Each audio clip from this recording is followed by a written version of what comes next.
नमस्कार दोस्तों, शुभ संध्या। आप सबका हमारे प्रशस्त एकेडमी चैनल पर हार्दिक स्वागत है। हमारे चैनल पर साहित्य की विभिन्न विधाओं का अभ्यास कराया जा रहा है।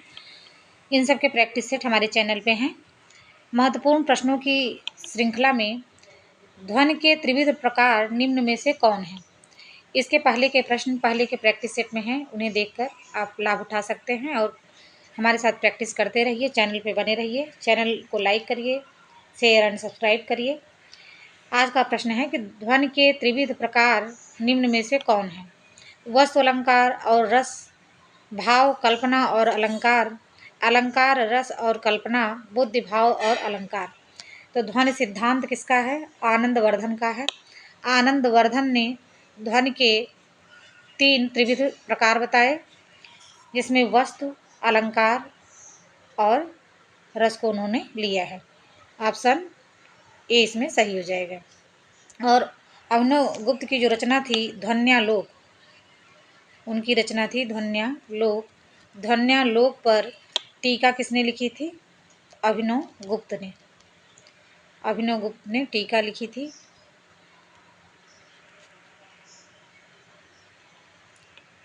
फिर अगला प्रश्न है, अभिनव गुप्त का रस निष्पत्ति विषयक मत कहलाता है। तो रस सिद्धांत या रस संप्रदाय जो था वो भरत मुनि का था। भरत मुनि के रस संप्रदाय या रस सिद्धांत की व्याख्या 4 लोगों ने करी थी, जिसमें भट्ट, लोलट, फिर है शंकुक, फिर है भट्ट नायक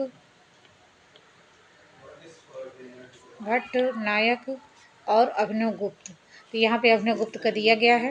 भट्ट लोलट का जो मत था वो था उत्पत्तिवाद, और शंकुक का जो था वो था अनुमतिवाद, और भट्टनायक का जो था वो था भुक्तिवाद। तो इसमें बच जाता है चौथा अव्यक्तिवाद। अव्यक्तिवाद जो था वो अभिनव गुप्त का था। फिर अगला प्रश्न है, आश्रय की वो सूक्ष्म मानसिक क्रियाएं जो उत्पन्न होती हैं और चाहने पर भी रोकी नहीं जा सकती, वह कहलाती हैं। ये मानसिक अनुभव या सात्विक अनुभव है, जो स्वतः जो है प्रकट हो जाती हैं। और इनके कितने प्रकार हैं? 8 प्रकार हैं। सात्विक अनुभव, कायिक अनुभव वो अनुभव हैं जो शरीर के द्वारा अभिनय किया जाए। वाचिक अनुभव बोलकर, और आहार अनुभव में उसकी पात्र की वेशभूषा से अभिनय वो करता है तो पता चल जाता है कि किस तरह का पात्र है या कौन सा ये रोल कर रहा है। जैसे जोकर का रोल है तो उसकी वेशभूषा वैसे ही होती है, तो समझ में आ जाता है कि ये कुछ भी ना बोले, लेकिन मंच पे जब आता है तो पता चल जाता है कि ये जोकर है। भावकतम साधारणीकरणम की उक्ति किसकी है? तो साधारणीकरण को परिभाषित किसने किया था? भट्ट नायक ने। भट्ट नायक का जो मत है, उन्होंने रस संप्रदाय की व्याख्या करते हुए अपना जो मत दिया था वो था भुक्तिवाद। फिर अगला प्रश्न है, चित्र तुरंग न्याय की अवधारणा का उपयोग किस आचार्य ने रस निष्पत्ति की व्याख्या में किया है? तो ये किया है शंकुक ने। शंकुक ने अनुमतिवाद दिया। रस की व्याख्या करते हुए उन्होंने अनुमतिवाद अपने मत को प्रस्तुत किया, और उसमें उन्होंने चित्र तुरंग न्याय की अवधारणा का उपयोग किया है। आचार्य रामचंद्र शुक्ल के अनुसार साधारणीकरण किसका होता है? तो आलंबन धर्म का। आचार्य रामचंद्र शुक्ल के अनुसार साधारणीकरण आलंबन या आलंबनत्व धर्म का होता है। फिर अगला प्रश्न है, हिमाद्र तुंग श्रृंग से प्रबुद्ध शुद्ध भारती स्वयं प्रभा समुज्ज्वलता स्वतंत्रता पुकारती, उपर्युक्त पंक्तियों में कौन सा रस है? इसमें वीर रस है। और गुण कौन सा है? ओज। कभी यही परिभाषा दे के कभी ओज गुण कभी गुण पूछ लेता है और कभी रस पूछ लेता है। तो वीर रस जहाँ जहाँ होगा वहाँ पे ओज गुण होगा। आश्रय की चेष्टाएं जिनसे हृदयगत भावों की सूचना प्राप्त हो क्या कहलाती है? आश्रय की चेष्टाएं जिनसे हृदयगत भावों की सूचना प्राप्त हो वो अनुभाव कहलाता है। फिर अगला प्रश्न है, तू दीन दयाल हरि, तू दीन दयाल हों, दानी हों भिखारी हों, प्रसिद्ध पातकी तू पाप पुंजहारी। तो ये उपर्युक्त पंक्तियों में कौन सा रस है? ये पहले तो जानिए किसकी पंक्ति है। ये तुलसीदास की पंक्ति है, तुलसीदास ने ये कहा है और इसमें भक्ति रस है। फिर अगला प्रश्न है, सौंदर्यम अलंकारः उक्ति किस आचार्य की है? ये रीत संप्रदाय के प्रवर्तक वामन की ये उक्ति है, सौंदर्यम अलंकारः। रुह्यक किस ग्रंथ के रचयिता हैं? काव्यालंकार, कुवलयानंद, काव्यादर्श, अलंकार सर्वस्व। तो ये रुह्यक अलंकार सर्वस्व के रचयिता हैं। फिर अगला प्रश्न है,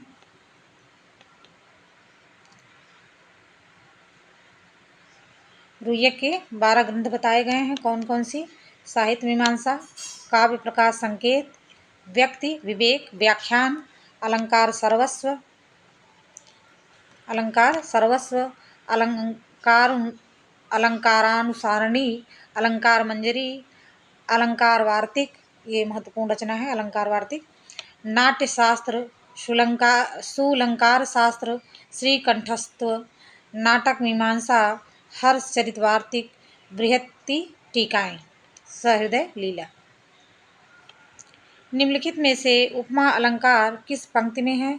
तट तमाल तरुवर बहुछाए, मानहु मदन दुदम्भी दीनी, हे उत्तरा के धन रहो उत्तरा के पास ही, हंसने लगे तब हरि आहा पूर्णेंद सा मुख खिल गया। तो उपमा अलंकार की पहचान है, यहाँ पे सा सी से होगा तो ये यहाँ पे वहाँ पे जो है उपमा अलंकार होती है। तट तमाल तरुवर बहुछाए तो अनुप्रास अलंकार, मानहु मदन दुदुम्बी दीनी, यहाँ पे मानहु जानहु है तो उत्प्रेक्षा अलंकार, हे उत्तरा के धन तू उत्तरा के पास ही, तो इसमें कौन सा अलंकार है ये बताइएगा। फिर है, असुवन जल सींची सींची प्रेम बेली बोई, अब तो बेल फैल गई आनंद फल होई। असुवन जल सींच, सींच यहाँ 2 बार शब्द आया है। बेल बोई अब तो बेल फैल गई, तो बेल बोई अब तो बेल फैल गई आनंद फल होई, यहाँ पे रूपक अलंकार है। जहाँ प्रशंसा के बहाने निंदा की जाए अथवा निंदा के बहाने प्रशंसा की जाए तो वहाँ पे ब्याज अश्रित अलंकार होता है। और प्रतीप अलंकार में प्रतीप का अर्थ क्या है? उल्टा या विपरीत। जहाँ उपमा अलंकार, जहाँ उपमान, यहाँ पे क्योंकि प्रतीप अलंकार में उपमान को लज्जित पराजित या हीन दिखाकर उपमेय की श्रेष्ठता बताई जाती है, अर्थात उपमान को श्रेष्ठ, इतना ही समझना है, उपमान को श्रेष्ठ बताया जाता है, उपमान को यहाँ पे नीच दिखाया जाता है, उपमान को नीच दिखाया जाता है और उपमेय को श्रेष्ठ। इस जहाँ पे ये होगा वहाँ पे प्रतीप अलंकार होगा। जहाँ उपमान को नीच और उपमेय को श्रेष्ठ दिखाया जाए वहाँ पे प्रतीप अलंकार होता है। फिर अर्थांतर न्यास। अर्थांतर न्यास अलंकार में जब किसी सामान्य कथन से विशेष कथन का अथवा विशेष कथन से सामान्य कथन का समर्थन किया जाए तो वहाँ पर अर्थांतर न्यास अलंकार होता है।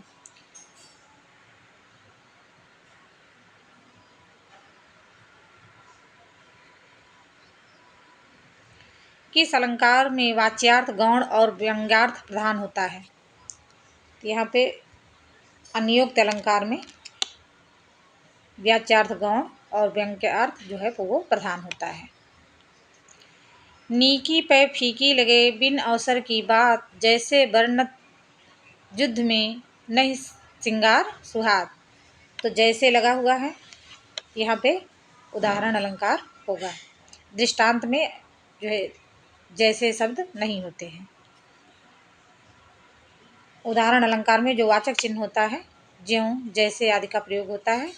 नीकी पे फीकी लगे बिन अवसर की बात, जैसे बरनत युद्ध में नहीं श्रृंगार सुहाग। मतलब कि युद्ध में श्रृंगार रस की जो है श्रृंगार रस का वर्णन अच्छा नहीं लगता। निम्न में से विभावना अलंकार किस पंक्ति में है? विभावना अलंकार पूछ रहे हैं। विभावना अलंकार जहाँ कारण के बिना कार्य हो जाए वहाँ पे विभावना अलंकार है। तंत्री नाद कवित रस सरस राग रतिरंग, अनबूढ़े तरे जो बूढ़े सब अंग, मुनि तापस जिन ते दुख लहहीं, ते नरेश बिनु पावक दहहीं। तो यहाँ पे देखिए बिनु शब्द लगा हुआ है, तो यहाँ पे विभावना अलंकार है।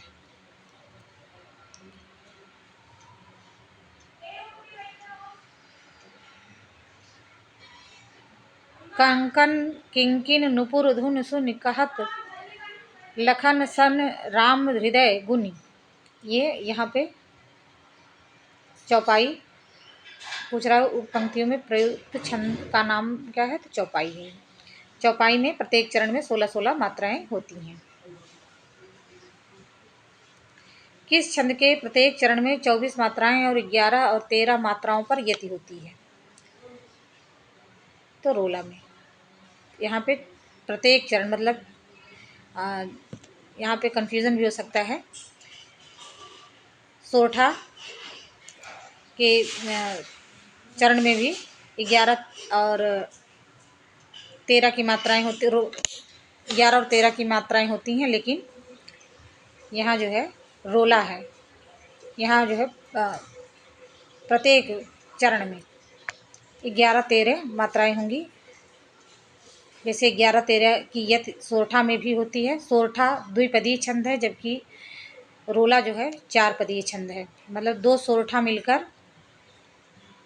सोरठा मिलकर एक रोला बनाता है। या लकुटी और कामरिया पर राज तिहूँ पुर को तज डारों, आठों सिद्ध नवों निध को सुखनंद की गाय चराय विसारों। इन पंक्तियों में तो ये किसकी पंक्ति है? रसखान की। और रसखान ने अपनी रचना किसमें की है? सवैया में।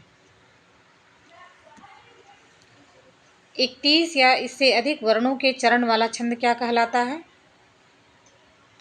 तो कवित्त कहलाता है।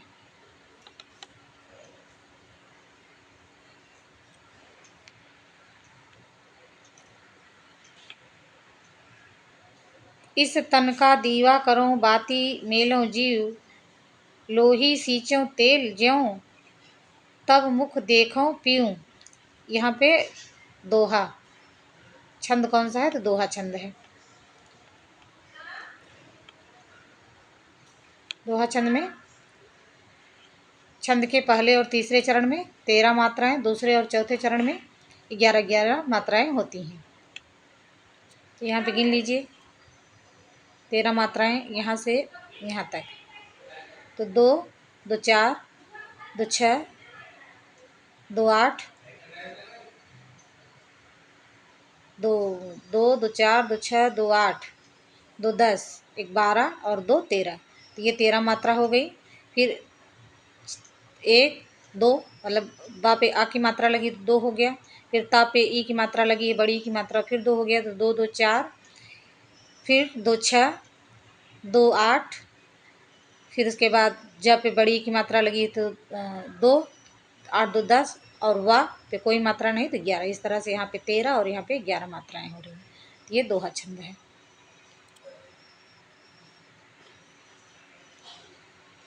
चिरंजीवी जोरी जुरे क्यों न स्नेह गंभीर, को घटिए वृषभांजा ये हलधर के वीर। यहाँ पे व्यंजना पूछ रहे हैं कि इन पंक्तियों में व्यंजना कौन सी है? तो शाब्दी व्यंजना है।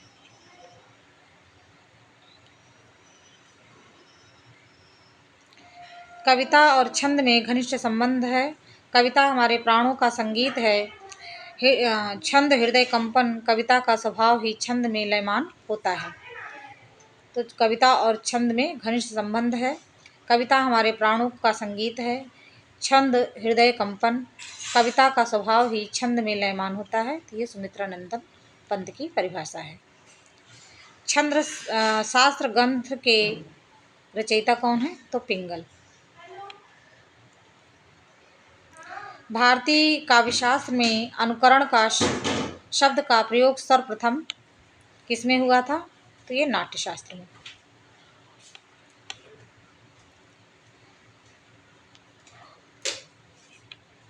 यहाँ पे नाट्यशास्त्र भरत मुनि की भी रचना है, लेकिन अरस्तु के द्वारा सर्वप्रथम नाट्यशास्त्र में अनुकरण शब्द का प्रयोग किया गया है।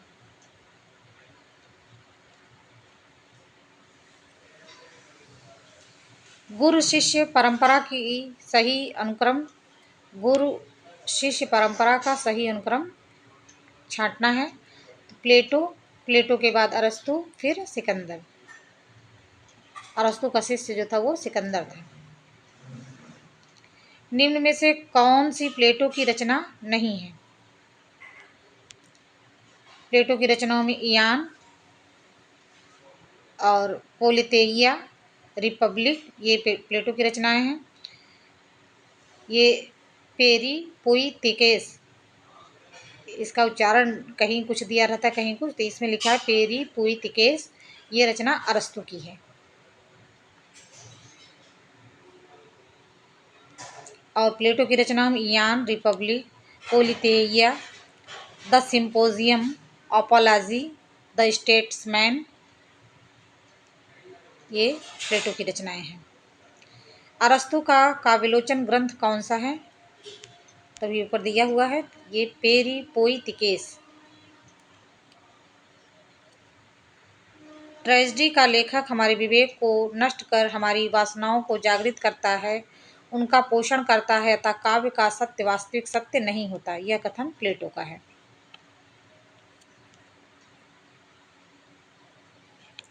इस प्रकार से इतने महत्वपूर्ण प्रश्नों को हमने हल किया।